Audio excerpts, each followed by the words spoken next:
У Фридриха Ницше действительно есть короткий афоризм под названием «глупость родителей». Это не поздняя интерпретация и не фраза, которую интернет однажды приписал известному философу. Это 423-й афоризм книги «Человеческое слишком человеческое». Ницше начинает его с почти издевательского наблюдения. Самые грубые ошибки в оценке человека совершают именно его родители. Парадокс очевиден. Кто должен знать ребенка лучше родителей? Они видят его раньше всех, наблюдают годами, знают его привычки, страхи и слабости, слышат первые вопросы, замечают первые увлечения. Но Ницше предполагает, что именно эта близость способна ослеплять. Человек настолько привыкает к тому, что находится рядом, что перестает рассматривать это как загадку. Он знает слишком много отдельных подробностей и постепенно теряет способность видеть целое. Поэтому родители способны годами разговаривать не с человеком, который находится перед ними, а со своим старым представлением о нем. Ребенка однажды объявили слабым, несерьезным, слишком мягким или неспособным к чему-либо. Проходит 10 лет, меняются его убеждения, способности и характер, а семейный приговор остается прежним. Предыдущий, 422-й афоризм той же книги, называется еще жестче — «Трагедия детства». Ницше говорит там о людях с высокими стремлениями, которым иногда приходится переживать свою первую и, возможно, самую тяжелую борьбу еще в родительском доме. В качестве примера он вспоминает Байрона и его отношения с матерью. Человек может помнить родителей не только как защитников, но и как первую силу, против которой ему пришлось защищать возможность стать собой. Ницше не был психологом детского развития и не создавал систему семейного воспитания. Было бы ошибкой превращать его в предшественника современной психотерапии и объяснять через него подавленные эмоции, типы привязанности или детские травмы. Его вопрос гораздо шире. Как вообще формируется человек и почему один способен пересмотреть ценности, полученные от семьи и общества, тогда как другой проживает всю жизнь внутри готовой системы координат, даже не замечая, что никогда ее не выбирал? Семья в этой картине оказывается лишь первым звеном огромной системы воспитания. После родителей появляются школа, государство, религия, профессия, общественное мнение и культура.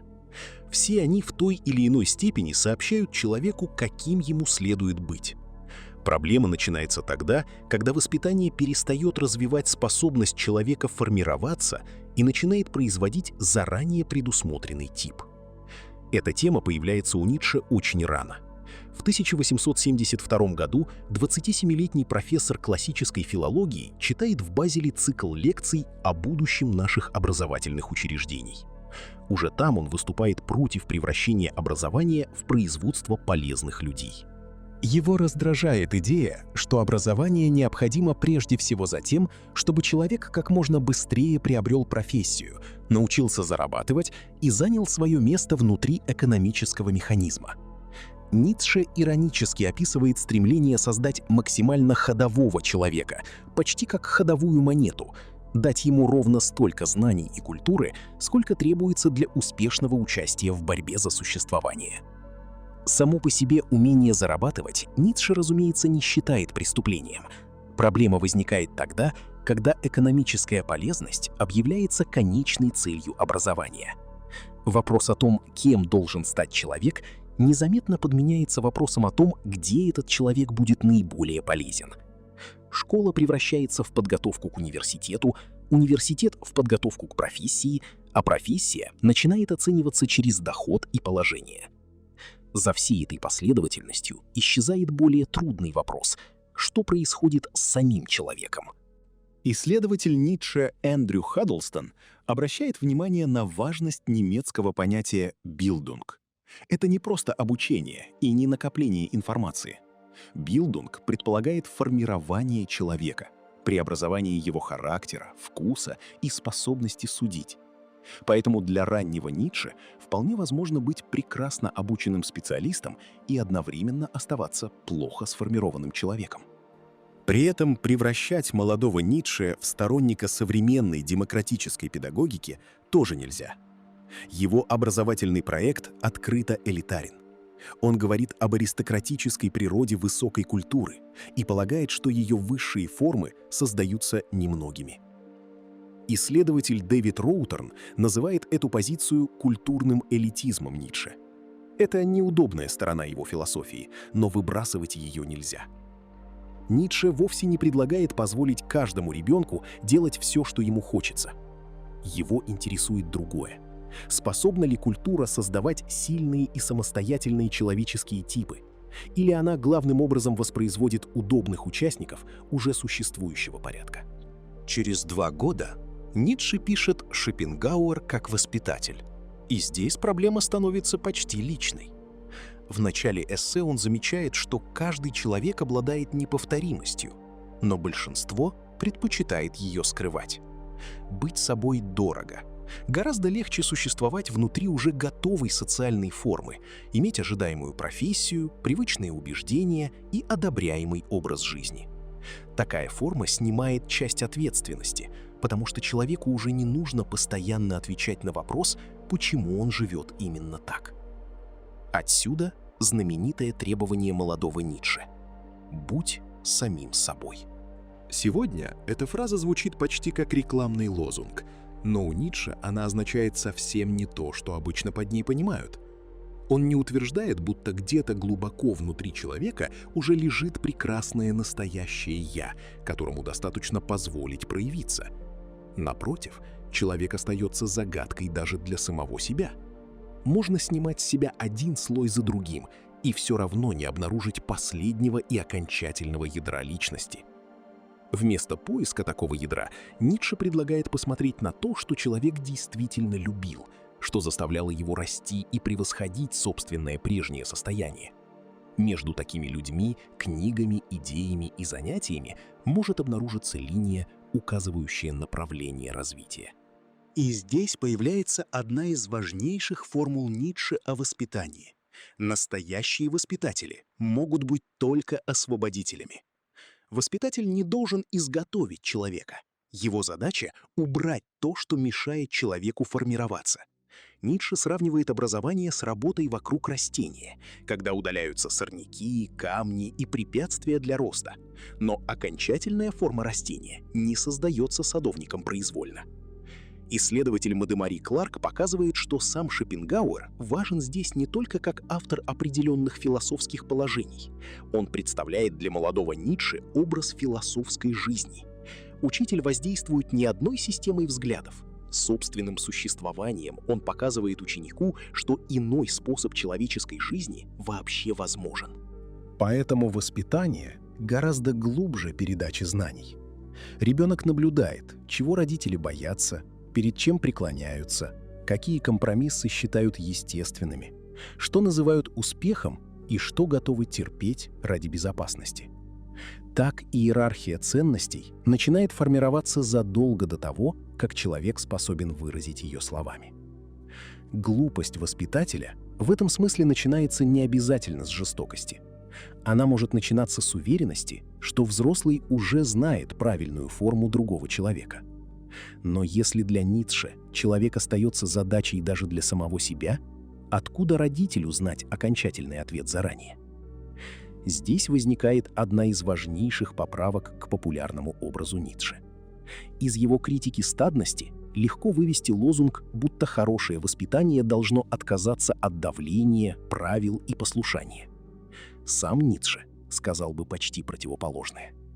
В 1886 году в «По ту сторону добра и зла» появляется 188-й афоризм, особенно неудобный для образа Ницше как философа абсолютной спонтанности. Он пишет, что практически все сильное и долговечное в человеческой культуре возникало благодаря продолжительной дисциплине, ограничению горизонта и способности долго направлять силы в одну сторону. Язык требует грамматики, искусство — формы, мысль — интеллектуальной дисциплины, а мастерство — повторения. Ницше говорит о продолжительном повиновении в одном направлении, как об одном из условий возникновения силы. Свобода поэтому никогда не означает у него простую возможность следовать каждому собственному импульсу. Человек, которым управляет случайное желание, может быть не свободнее человека, автоматически выполняющего чужой приказ. В обоих случаях направление определяется не им самим. В 199-м афоризме той же книги Ницше рассуждает о том, насколько долго человечество вообще упражнялось в послушании.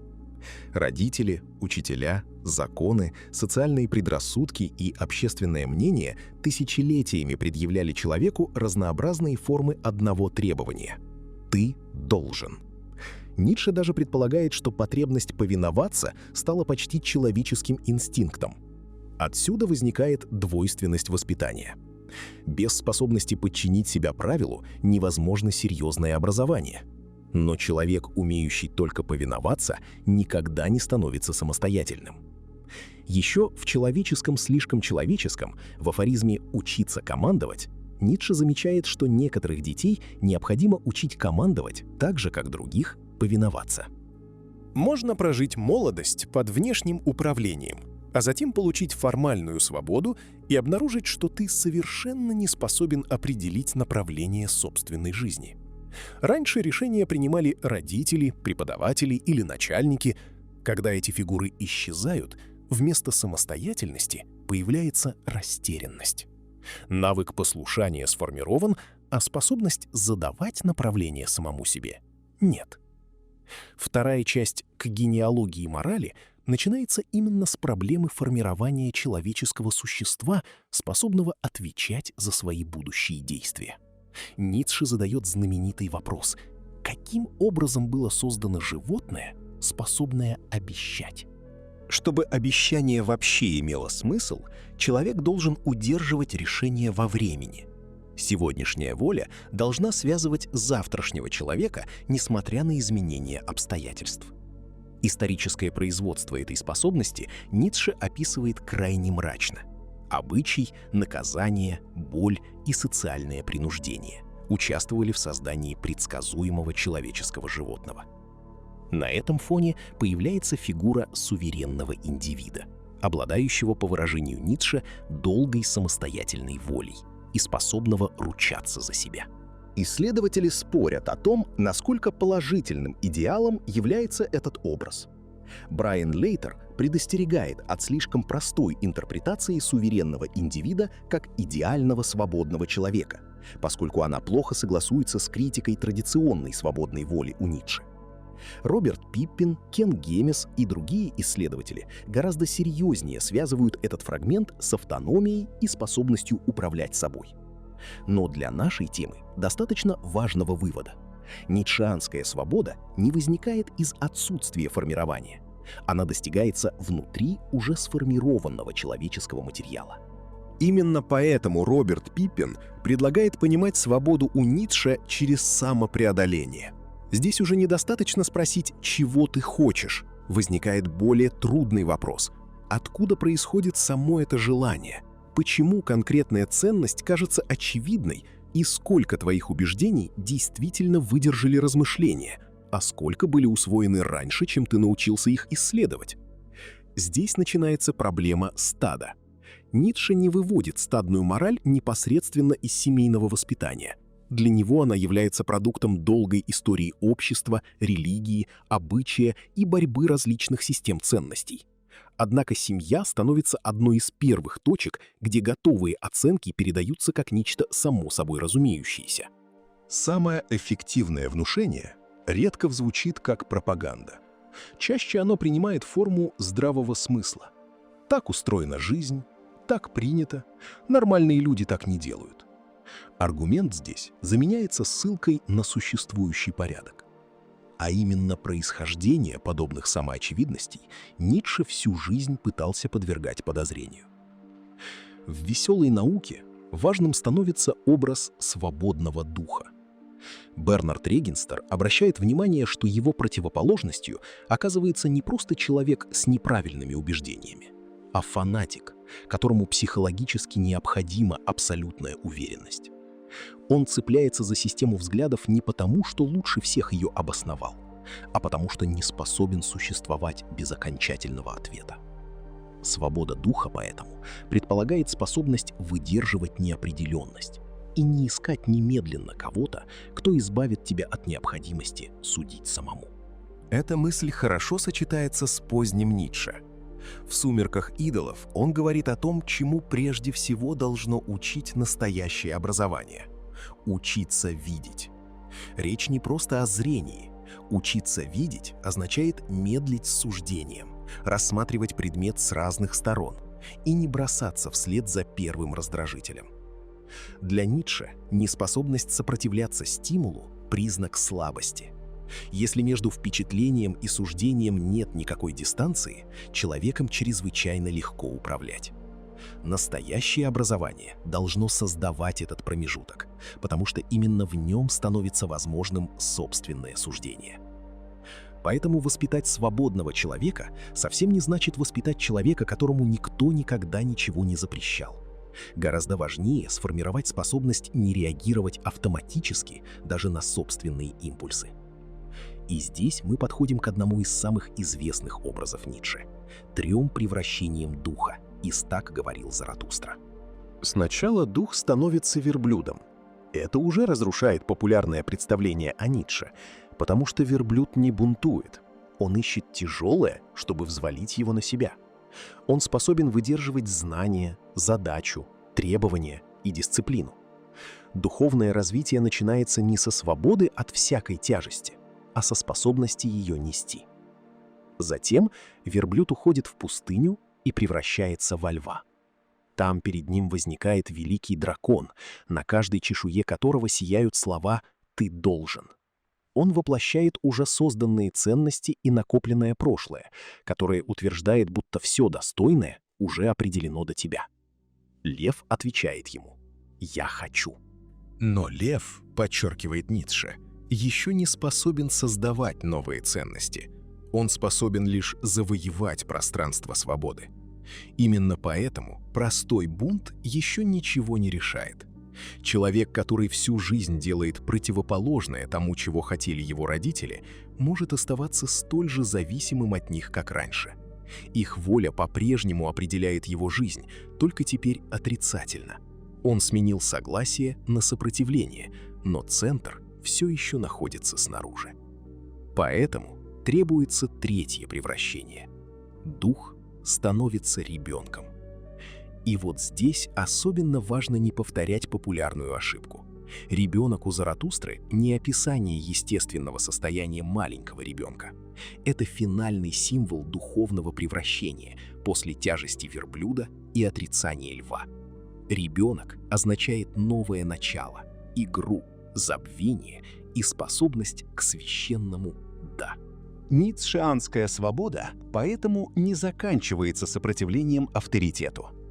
Она начинается по-настоящему тогда, когда авторитет перестает быть центром жизни вообще.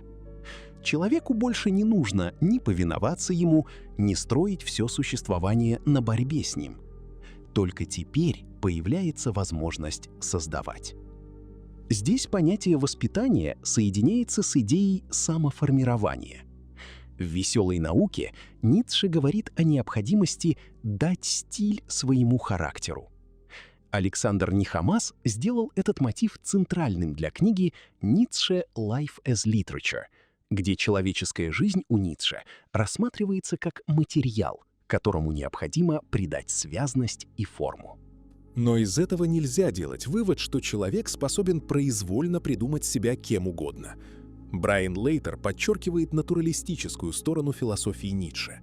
Мы не выбираем тело, темперамент, исходную организацию влечений, значительную часть способностей и ограничений.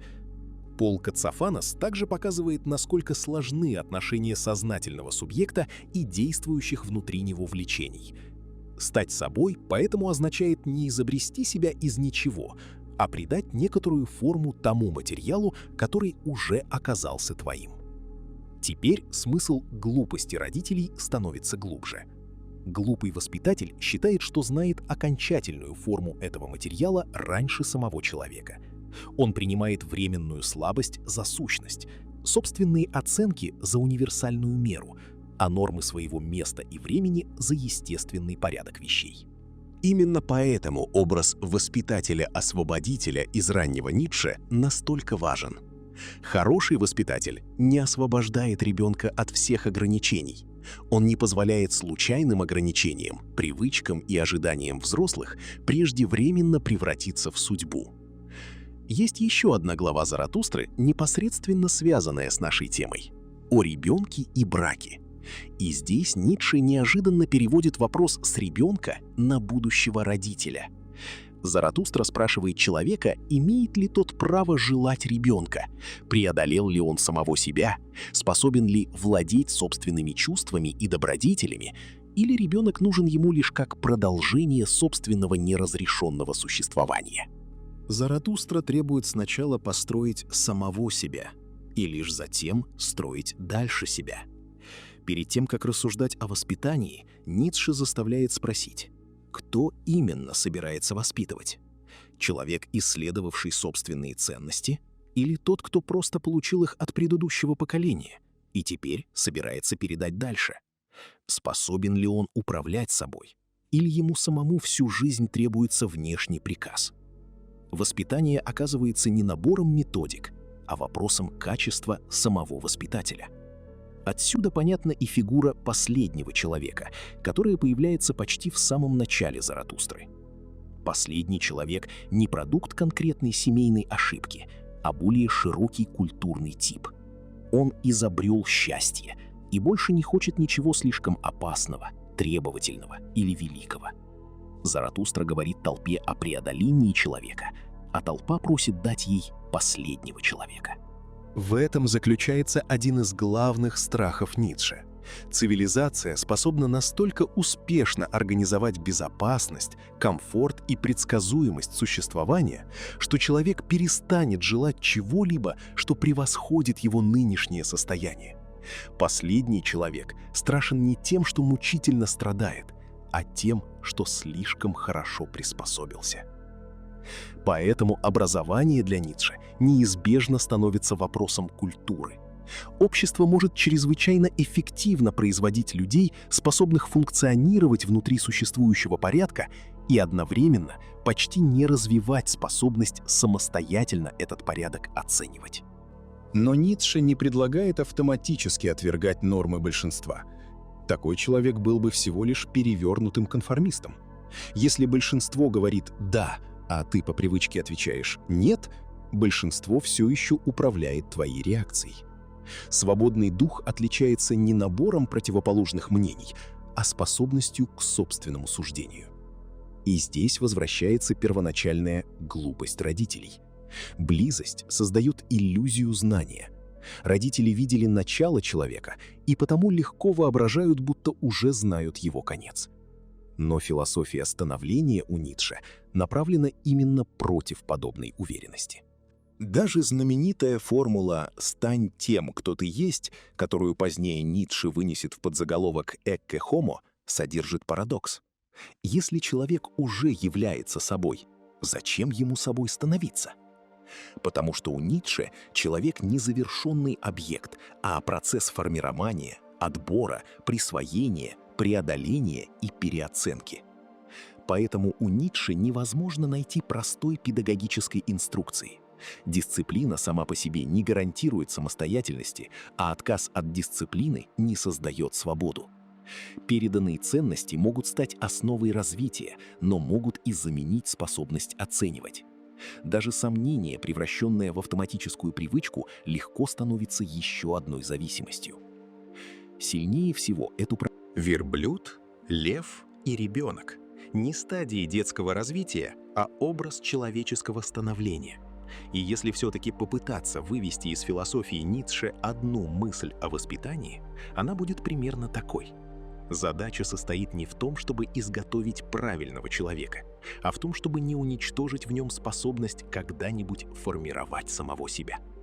Поэтому настоящий воспитатель у Ницше оказывается освободителем. Но освобождение не противопоставляется дисциплине. Послушание необходимо там, где человек еще учится удерживать форму, однако оно не должно становиться окончательным состоянием. Образование должно не только сообщать знания и готовить к полезной деятельности, но и создавать способность Самое опасное в плохом воспитании, поэтому не обязательно жестокость. Гораздо незаметнее действует другое. Взрослый принимает собственную ограниченность за окончательную меру человека. Так семейный страх превращается в житейскую мудрость, привычка — в мораль, временный общественный порядок — в якобы естественный ход вещей. Следующее поколение получает эти оценки уже без истории их происхождения и повторяет: так правильно, так принято, такова жизнь. А Ницше всю свою философию строит вокруг противоположного движения. Он спрашивает, откуда появилась ценность, какой человеческий тип она поддерживает и почему мы вообще считаем ее очевидной. Именно поэтому добро, которое никогда не подвергалось исследованию, способно превратиться в простой механизм воспроизводства прошлого. Родитель передает ребенку собственные представления, школа закрепляет требования общества, рынок награждает полезные ему качества, а общественное мнение подтверждает уже существующие нормы. В результате культура может перестать создавать людей, способных выйти за пределы настоящего, и начать лишь воспроизводить себя. Возможно, в этом и заключается одна из самых опасных форм глупости для Ницше. Не простое незнание, а незнание, которое настолько уверено в себе, что больше не считает необходимым задавать вопросы. Ребенку нельзя подарить готовую свободу, но можно не закрыть путь к ней раньше времени. Можно научить его выдерживать тяжесть, видеть, прежде чем судить, отвечать за собственное слово и постепенно превращать внешнюю дисциплину во внутреннюю способность задавать себе направление. А затем воспитатель должен сделать самое трудное — перестать требовать, чтобы другой человек навсегда оставался продолжением его собственной воли. Потому что если ребенок действительно должен стать чем-то большим, чем его родители, однажды он неизбежно окажется там, куда они сами никогда не заходили. И тогда хорошее воспитание проверяется уже не тем, насколько точно он повторил полученные инструкции, а тем, способен ли он идти дальше без них.